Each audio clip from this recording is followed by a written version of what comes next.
Alors, nous sommes arrivés donc Daf Kaf Zayin de Souka pour le dimanche, premier jour de Rosh Chodesh Adar Bet. Nous avons vu dans la Mishnah donc déjà, Rabbi Eliezer dit Arba Esesodot, donc 14 repas, Hayav Adam Lechol Basouka, donc un homme il doit manger 14 repas dans la Souka. La Gemara vient expliquer quelle est la raison de Rabbi Eliezer? Pourquoi il a dit il faut manger 14 repas? La Gemara répond Teshvu ka'en taduru ma dira ahad bayom ehad balayla afsuka ahad bayom ehad balayla. La Gemara dit c'est simple parce qu'il y a marqué dans la Torah Teshvu ka'en taduru basukot et teshvu shiv'at yamim. Il faut donc résider dans la souka pendant 7 jours. Et comme résider, ça veut dire tadour, où vous habitez comme chez vous à la maison.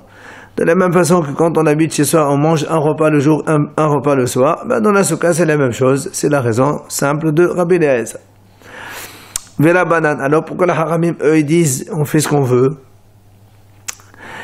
Kedira, madira, eba'i achil, eba'i la achil, afsukanami, eba'i achil, eba'i la achil. Haramim, ils te disent justement, comme c'est marqué Tadouro, ça veut dire comme une habitation. L'habitation, comment un homme, il est chez lui à la maison quand il habite, normalement, donc le reste de l'année. Le jour où il a envie de manger, il mange. Le jour où il n'a pas envie de manger, il mange pas. Et ben, dans ce cas aussi, c'est pareil. S'il veut manger, il mange. Et il veut pas manger, et ben, c'est pas la peine. Alors, la Gemara dit, Achi, afelou, lili, yom tov, deshonami. Alors, la Gemara pose une question dans ces cas-là. Alors, même le premier soir de Yom Tov, on va dire que c'est facultatif. S'il a envie de manger, il mange. Il n'a pas envie, il ne mange pas. Viens, répond Amar Rabbi Yochanan, Mishon Rabbi Shimon ben Yehosadar. Il dit Rabbi Yochanan au nom de Rabbi Shimon ben Yehosadar, Ne'emar kan hamisha asad. ונאמר 15 בחג המסות. מה להלן לילה ראשון חובה מכאן ואילך רשות, אף כאן לילה ראשון חובה מכאן ואילך רשות. Alors il vient Rabbi Yochanan, il répond, il dit parce qu'en fait on fait Gzera Shava. Comme il y a marqué le 15 dans la Souka, il y a marqué aussi le 15 dans Hag HaMatzot dans Pesach. De la même façon qu'à Pesach, le premier soir, c'est une obligation de manger Kazet Matzah, eh bien et le reste donc de la fête, si on veut manger la matzah, on mange, sinon on mange pas, mais on mange pas du hametz. Et bien là aussi c'est pareil dans la souka. Même dans la souka, laïla rishon, laïla premier soir c'est obligatoire. À partir de là, le reste de la fête, s'il a envie de manger du pain ou des céréales, il mangera dans la souka. Autrement, il ne mange pas, c'est pas du tout un problème. Alors la Gemara dit justement vehatam minallan, et là-bas où tu as vu dans la souka, dans Pesach, que le premier soir c'est une obligation de manger dans Kazet Matzah. La Gemara répond Amar Qra ba'erev tochalu matzot hakatuch ba'ochova. Parce qu'en fait là-bas nous avons un pasuk qui dit Sheba'at emim tochal matzot. Pendant 7 jours tu manges la matzah. On a un autre pasuk après il dit Sheshet emim tochal matzot ubayom hashivei atzeret. Pendant 6 jours tu manges et le 7e jour atzeret. C'est-à-dire, tu veux passer par le pas, tu t'arrêtes. Alors on dit comment? On a un principe dans les 13 midot. C'est-à-dire,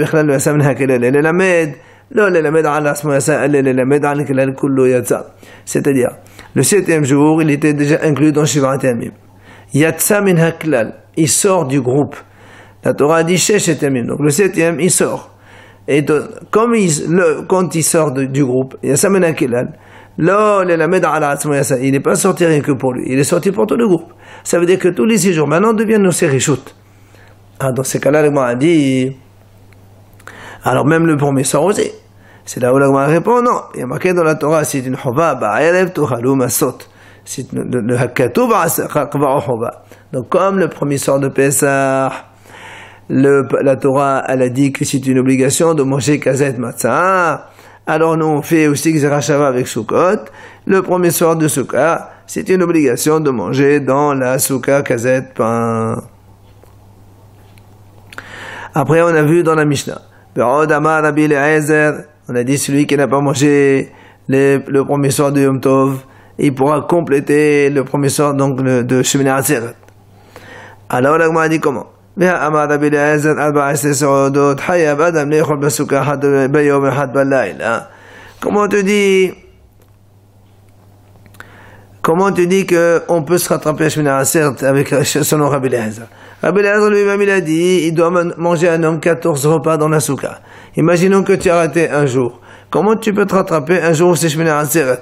Shemini Atzeret c'est pas souka. Amar Bira, Amar Rabbi Ami, Hazar Bo Rabbi Eliezer. Il vient Bira, Hacham qui s'appelle Bira, il dit au nom de Rabbi Ami, Hazar Bo Rabbi Eliezer. En vérité, il a changé d'avis, il ne dit plus 14 repas obligatoires, il dit comme les Hachamim, on mange ce qu'on veut, donc c'est pour ça que s'il a raté un repas, il peut le rattraper à Shemini Atzeret. Alors l'Agmara pose une question, Mashlim B'may, quand il va le rattraper à Shemini Atzeret, avec quoi il va le rattraper? Et les Mabedefta, si tu dis avec un repas de pain, Saoudadi ou Merari, c'est ce qu'il mange comme repas, on va dire c'est le repas de Shemini Atzeret. Comment il va faire une différence pour dire que ça c'est le repas de Sukkot? Alors la Gemara répond, et la yashlim b'minei targima, c'est-à-dire il prend un peu des fruits en plus, des gâteaux, tout ça. Ok, après le repas il prend des choses supplémentaires et donc ça il dira c'est pour le rattrapage de Sukkot. La Braïta, elle répond, donc elle ramène, la Gemara ramène une Braïta aussi pour appuyer cela. Et Meshleim b'minei targima yatsa. Si donc il a rattrapé son repas manqué avec des fruits ou des gâteaux, ça marche. Sha'al apotropos shel Agrippas HaMelech et Rabbi Eliezer. Le apotropos, le responsable donc du roi Agrippas, il a posé la question à Rabbi Eliezer. Il a dit que Ronani, she'eni rari lelechol, la seudahat bayom, ma u'shechol seudahat bepater. Alors on dit que l'apotropos du roi Agrippas, il a posé la question à Rabbi Eliezer. Il dit, dis-moi, moi, j'ai l'habitude de manger un seul repas par jour. Est-ce que je peux aussi, dans la souka, je mange un repas et je suis acquitté? Parce que donc on va selon la première idée de Rabbi Eliezer qui a dit, il faut manger 14 repas. Amalo, alors Rabbi Eliezer lui répond, il dit, Bechol yom hayom, ata mamshir kama papelaot, chvod atzmecha. Il lui dit, toi, déjà, chaque jour, quand tu manges ton repas, et tu fais plein de desserts derrière, et des fruits, tout ça, pour ton ventre, tu rallonges ton repas, Mais pour les fois d'Hashem et Barach, tu ne fais pas un deuxième repas. Donc, il lui a dit de faire quand même 2 repas. Il lui a posé une deuxième question. Il lui a dit que Ronani, שיש לי שתי נשים, אחת בטבריה ואחת בסיפורי, ויש לי שתי סוכות, אחת בטבריה ואחת בסיפורי. מהו שעושה מסוכן לסוכה בפטר? Il a posé une deuxième question sur l'apotropos donc du roi Agrippas. Il a posé la question à Rabbi Eliezer. Il a dit, moi, j'ai 2 femmes. Une qui est à Tveria et l'autre à Tzipori. Et j'ai aussi donc 2 soukot, une à Tveria et une à Tzipori. Est-ce que j'ai le droit d'aller d'une souka, par exemple, je mange un jour ou 2 dans celle-là et demain je vais aller dans l'autre? Et je suis quitte. Évidemment, là, il parle avec Rabbi Eliezer, parce que Rabbi Eliezer, il dit, Amalo la, shani omer, hayuseh mesuka lesuka bitel mesata shel deshona. Rabbi Eliezer, lui, il pense que quand on fait une souka, on doit faire une souka pour 7 jours, et on ne doit pas changer de souka. Ça, c'est l'avis de Rabbi Eliezer. C'est pour ça qu'il lui a dit que si tu sors d'une souka à l'autre, tout ce que tu as fait dans la première souka, ça s'annule, et tu as donc raté la mitzvah de 7 jours de Sukkot, et donc il a dit, tu n'as pas le droit. Justement, l'Agma a dit, Tania, Rabbi Eliezer d'Omer, En yos'in misouka le souka. On n'a pas le droit de sortir d'une souka à une autre souka. C'est-à-dire, tu ne peux pas manger ou dormir dans une souka aujourd'hui, et demain tu vas dans une autre. Ça, c'est la vie de Rabbi Eliezer. Mais en yos'in souka b'chol shel moed. Et donc, du coup, celui qui n'a pas pu faire une souka Yom Tov, avant Yom Tov, pour faire le premier jour de Yom Tov, il ne pourra plus faire une souka pour Chol HaMoed. Lui, il doit faire une souka pour 7 jours. Hachamim me disent, non, on peut aller d'une souka à l'autre pendant les 7 jours, on peut changer de souka sans aucun problème. Mais aussi, une souka b'chol shel moed. Et on a le droit de construire une souka Chol HaMoed si quelqu'un n'a pas eu le temps de faire une souka avant la fête, où il n'a pas eu la possibilité, il peut la faire en Chol HaMoed, il n'y a pas de problème. Par contre, la Gemara dit, Veshavin, donc Rabbi Eliezer et les Haramim, ils sont bien d'accord tous les deux. She'im nafla, she'chozet ovoneh b'cholo shel moed. Que si elle est tombée, même Rabbi Eliezer dirait qu'il a reconstruit Chol Moed, bien sûr, Metama de Rabbi Eliezer. La Gemara dit, quelle est la raison de Rabbi Eliezer? Pourquoi Rabbi Eliezer dit qu'il faut une seule soukha pour les 7 jours, il n'a pas le droit de donc changer de soukha au milieu de fête? Amar la hara sukot ase lecha shiv'at yamim. Ase soukha hari'uya le shiv'a. Rabbi Eliezer te dit, c'est marqué dans la Torah, hara sukot ase lecha shiv'at yamim. Tu dois faire une soukha pour les 7 jours. Hachamim disent donc, il faut une soukha qui va durer 7 jours. La banane et les Hachamim, alors comment ils s'expliquent leur avis? C'est soukha bihar. Hachamim ils disent non, fais la soukha pendant la fête.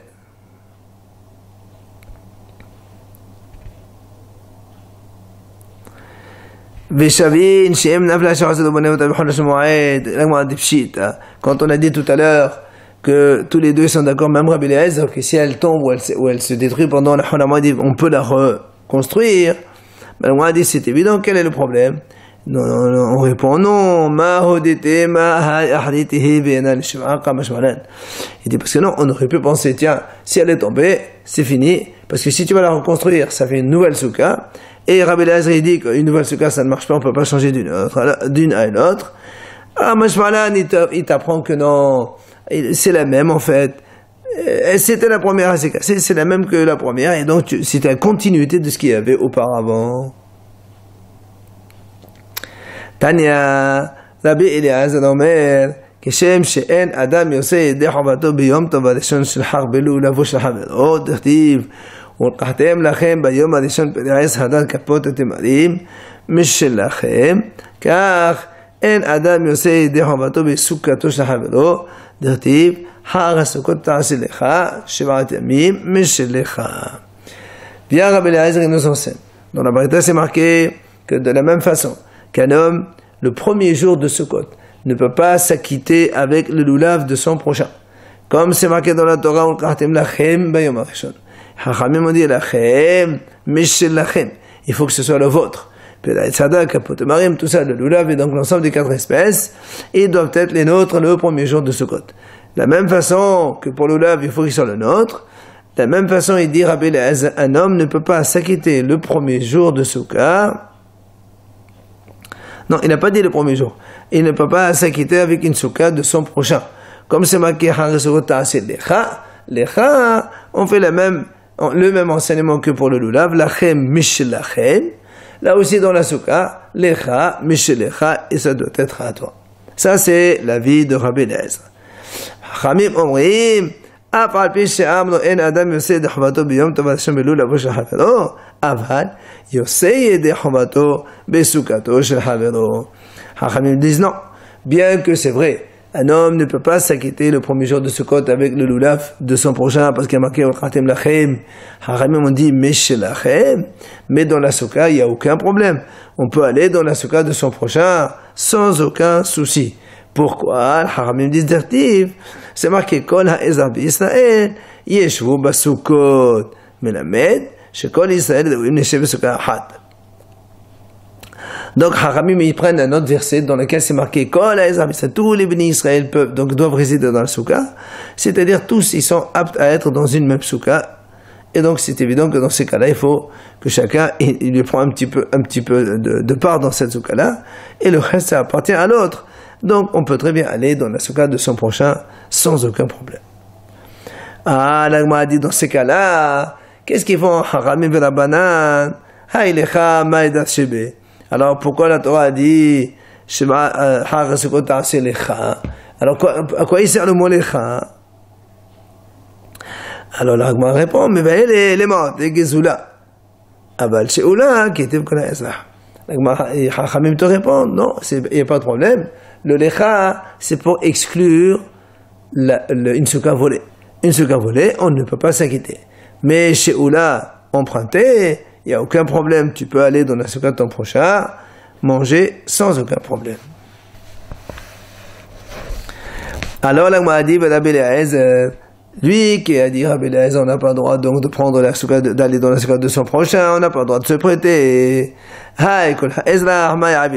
Qu'est-ce qu'il fait alors avec le pasuk Hazar B'Israël Yeshvu Basukot? On a dit tous les bénis Israël peuvent rester dans une même souka. Donc il faut bien qu'il y ait une association de tout le monde. Alors qu'est-ce qu'il fait avec ce pasuk? Il te répond la Gemara, les guerres shenitgayed bentayim, ve'chatan shenitgadel bentayim. Rabbi Eliezer te dit c'est simple. Que la Hazar B'Israël, ça vient inclure un converti qui s'est converti au Haram Ha'ed par exemple. Lui, il doit faire la souka pendant Haram Ha'ed, ou encore un enfant qui avait fait la bar mitzvah à Haram Ha'ed Sukkot. Lui, avec ce pasuk-là, que la Hazar B'Israël, il a le droit de faire construire sa souka à Haram Ha'ed, alors que, puisque Rabbi Eliezer dit normalement, quand on n'a pas fait pendant Yom Tov, on ne peut pas la faire Haram Ha'ed. Dans ce cas-là, il dit, dans ces cas d'un converti ou d'un petit qui a grandi pendant Sukkot, Haram Ha'ed, il peut construire sa souka. Vela banane, alors les Hachamim d'où ils apprennent cela, ils te disent, on n'a pas besoin d'apprendre, Kevan she'amru osin souka b'cholo shel moed. Là, c'est-à-dire que les Hachamim disent, de toute façon, même un homme normal, s'il n'a pas construit la souka avant Yom Tov, il peut la faire Haram Ha'ed. Alors même un petit qui vient de faire sa bar mitzvah ou un guerre qui s'est converti, ben, il peut construire. On n'a pas besoin d'un enseignement particulier pour cela. Tano Rabbanan Chachamim raconte Ma'aseh Rabbi Elai she'alach lehachbil pnei Rabbi Eliezer Rabbo Belod Varel. Rabbi Elai, il est parti accueillir, aller à la rencontre, donc aller souhaiter bonne fête à son Rav Rabbi Eliezer qui était à Loud pendant la fête. Amalo, alors Rabbi Eliezer lui dit, Elai, incha mishofte haregel, tu ne fais pas partie de ces gens-là qui shofte haregel, ça veut dire ils restent pendant la fête chez eux à la maison avec leurs femmes. Shehaya Rabbi Eliezer Omer, car Rabbi Eliezer lui disait toujours, Meshabeh hanet asladin, she'en yosen mebatehen baregel. Il dit, moi, je loue le mérite, je vante le mérite de ces fainéants qui ne sortent pas de leur maison pendant la fête. Pourquoi? Comme dans la Torah c'est marqué, tu dois te réjouir toi et ta famille et ta femme. Donc, un homme ne doit pas sortir de sa maison pendant Yom Tov, pendant les fêtes. Alors, c'est pour ça qu'il a fait la remarque à Elai. Il lui a dit, toi, tu ne fais pas partie de ces gens-là. Alors, là, on m'a posé une question. Ini, comment tu dis cela? Amar Rabbi Ishaq, minayin shehaya v'adam lehachbil pnei Rabbo baregel, shene'emar madua at olechת elav hayom lo chodsh v'lo Shabbat. Megillah de b'chodsh v'lo Shabbat, mechayeven yeshach b'lei Rabbi. Elle m'a dit, comment tu dis, comment Rabbi Eliezer dit que c'est bien de rester avec sa femme? Voilà, on a vu que Rabbi Ishaq il a dit, d'où on sait qu'un homme il doit aller à souhaiter la fête, donc la bonne fête à son Rav. Eh bien, on a appris de la Shonamite, quand elle devait partir, elle a dit à son mari, je dois aller voir le Rav. Il lui a dit, pourquoi tu vas aller le voir aujourd'hui? Ce n'est pas ni Rosh Chodesh ni Shabbat. Ça veut dire que si c'était Rosh Chodesh Shabbat, tu n'aurais pas posé la question. Donc il y a une obligation d'aller voir son Rav à Rosh Chodesh et Shabbat. Alors pourquoi lui il dit maintenant, Rabbi Eliezer, il dit, tu ne fais pas partie de ces gens qui doivent rester chez eux? La Gemara répond, la Kashia, ha de azil ve'ate biyome, ha de azil ve'ate biyome. La Gemara dit, c'est simple. Quand est-ce qu'on dit, c'est bien d'aller voir son Rav? C'est quand il va et il rentre le jour même. Quand le Rav il est pas très loin. Donc il reste avec sa femme. Et en même temps il fait la mitzvah d'aller voir son Rav. Quand le Rav il est dans le tchum évidemment de la ville, il n'y a pas de problème. Mais si pour aller et ne pas revenir voir sa femme pendant Yom Tov, là le Rav il dit que c'est pas bien. Et je préfère donc ceux qui restent, les fainéants qui restent chez eux, qui ne partent pas de chez eux. Tano Rabbanan Chachamim nous rapporte une autre histoire. Ma'aseh Rabbi Eliezer. Une fois, Rabbi Eliezer sheshavat begalil ha'alyon besukato shel Yochanan Rabbi Elai beKesari. Be'amdena beKesarion. Alors, une fois, Rabbi Eliezer, il a fait Shabbat dans le Galilée ha'alyon, donc le Haut de Galilée, dans la souka de Yochanan Rabbi Elai, donc Kesari ou donc Kesarion. Il était dans cette souka-là. Vegia Hama la souka. Le problème, c'est que le soleil est rentré dans la souka. Amal, Yohanan, il pose la question au Rabbi Eliezer, il lui dit, je peux mettre un drap sur le scar de la souka pour justement que tu aies un peu plus d'ombre. Amal, il lui répond, il dit, il n'y a pas une tribu d'Israël qui n'a pas sorti de sa tribu un juge en Israël. Rashi, il nous a amené plusieurs exemples. Donc, par exemple, il a dit à partir donc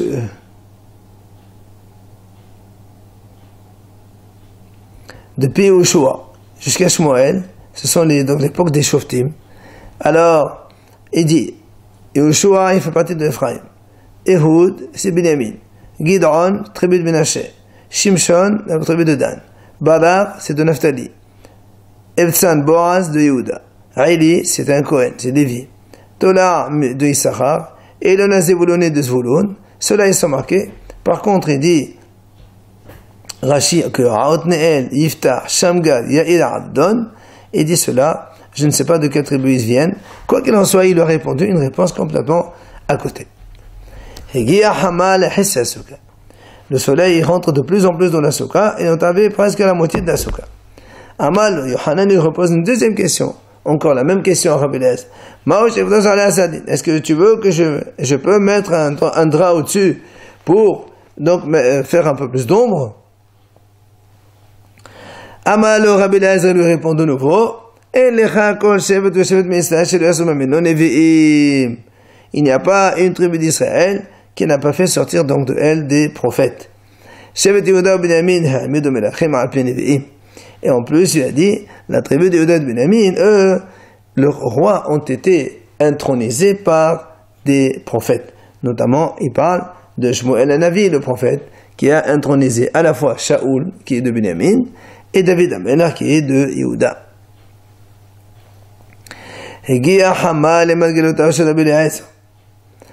Le soleil est arrivé presque donc aux jambes de Rabbi Eliezer. Dans ce cas, qu'est-ce qu'il a fait? Yohanan, donc comme chaque fois qu'il pose la question, l'autre ne lui répondait pas, ben il est parti de lui-même, il a pris un drap, il a mis sur la souka carrément pour faire de l'ombre sur Rabbi Eliezer. La Gemara raconte dans ce cas, qu'est-ce qu'il a fait Rabbi Eliezer?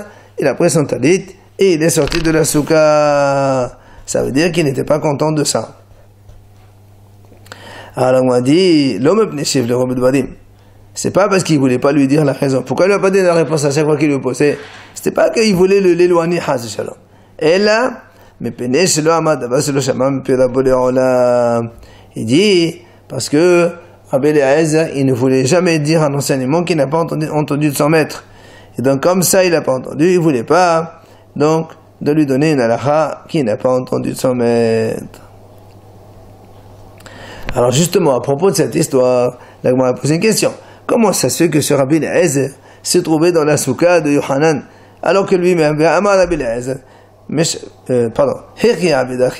comment Rabbi Eliezer l'a fait comme ça?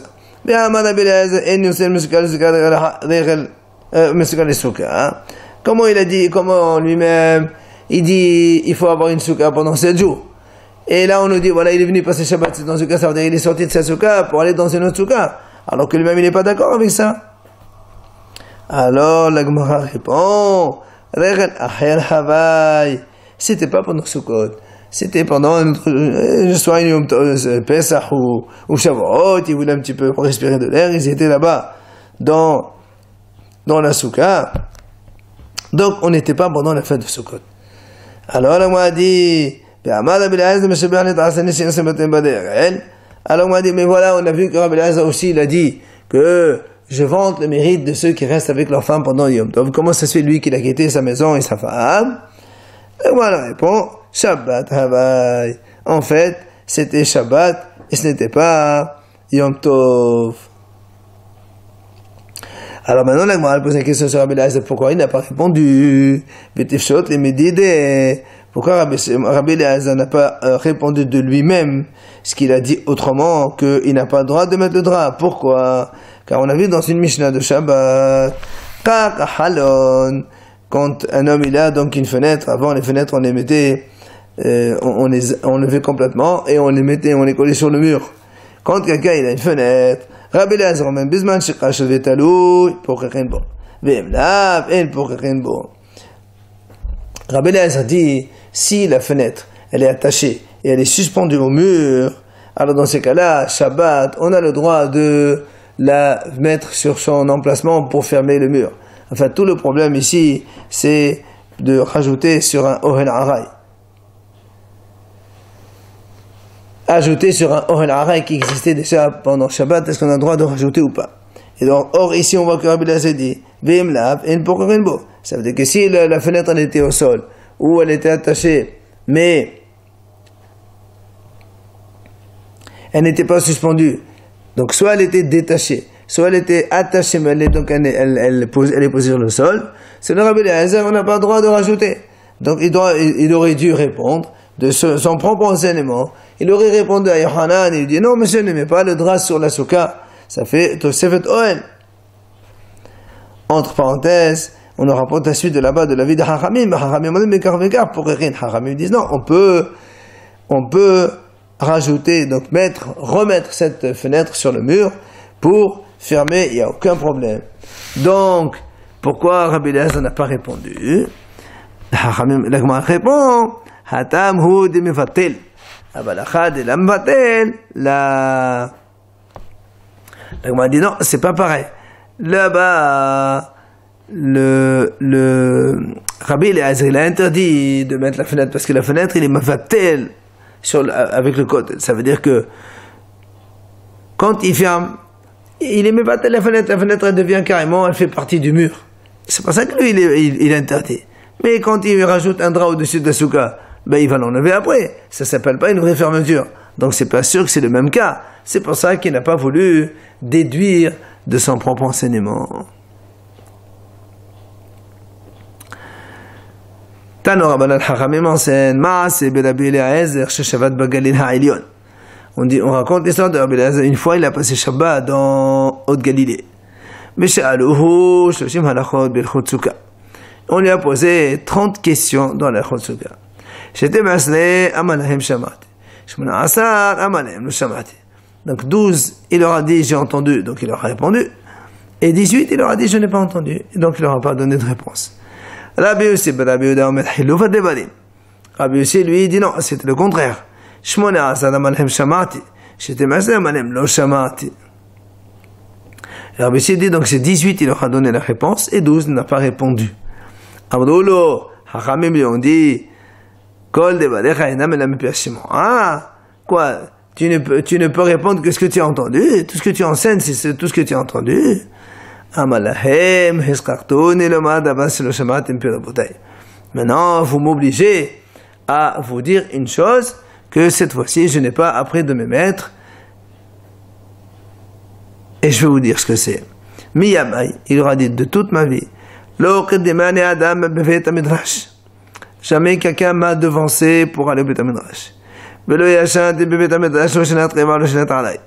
Et je n'ai pas dormi dans le Bet HaMidrash, dans le centre d'études, ni le Shenat Reva, ni un sommeil fixe, ni un sommeil provisoire. Je n'ai jamais laissé quelqu'un dans le Bet HaMidrash et je l'ai laissé, je suis parti. Et je n'ai jamais parlé des paroles futiles. Enfin, et je n'ai pas dit un seul enseignement que je n'ai pas entendu de mon maître depuis toujours. Voilà.